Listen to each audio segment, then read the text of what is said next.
For a while now, I've noticed that the leafcutter ants in our pasture maintain a significant road along our yard.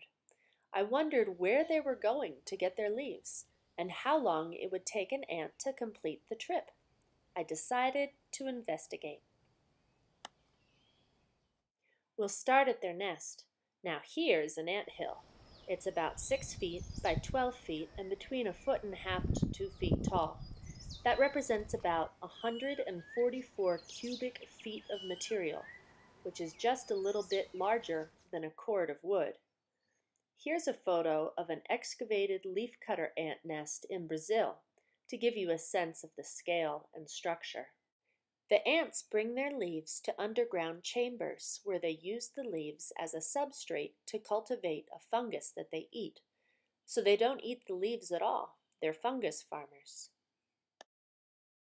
There's no apparent entrance to the nest. The ants have hidden it in this brush about 50 feet away. This is where I toss the scorpions that get into our house, so I'm not going to get too close. Out here you can see the ants' main highway running along the edge of our yard. It goes 135 feet past our car over there. At that point, it skirts our compost pile and heads into the woods for about 105 feet. Next, the ants have a perilous 45 feet along our driveway.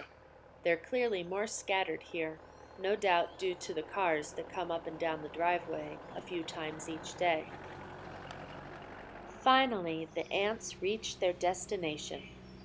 I estimate that they climb about 27 feet to get up to the leaves that they are cutting. In all, this means that each ant travels 378 feet from her nest to get here, making a round trip the distance of 2.5 football fields. And all this for an animal who's just a quarter to a half-inch long. So how long does it take an ant to make this trip? I decide to test them at 5 different locations, timing how long it takes 5 different ants to travel 1 foot.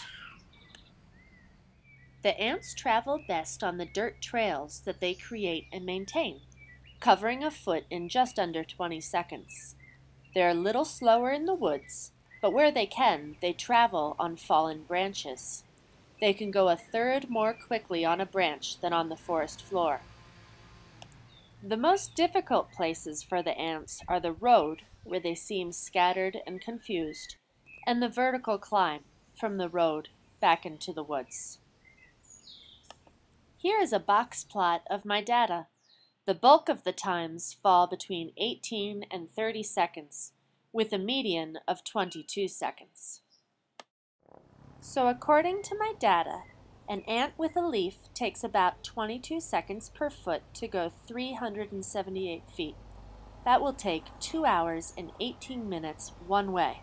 And for an ant that's going a little slower, let's say 30 seconds per foot, it would take over 3 hours. This means each ant has a round trip of 4 to 5 hours to fetch one measly leaf. Then I wondered, well, how many leaves can the ant colony collect in one day?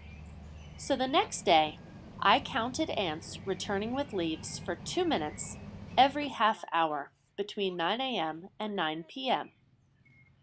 I multiplied the ants I counted during those 2 minutes by 15 to estimate how many ants walked by in that half hour.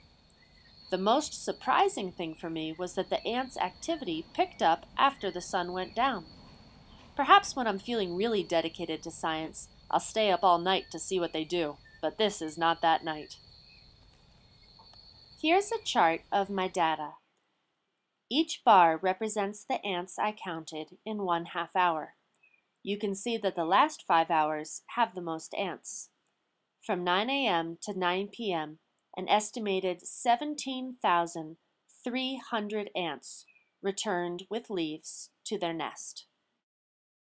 So to summarize my findings, the ants travel 126 yards from nest to tree. The return trip takes 2.5 to 3 hours, and in 12 hours I counted 17,300 ants.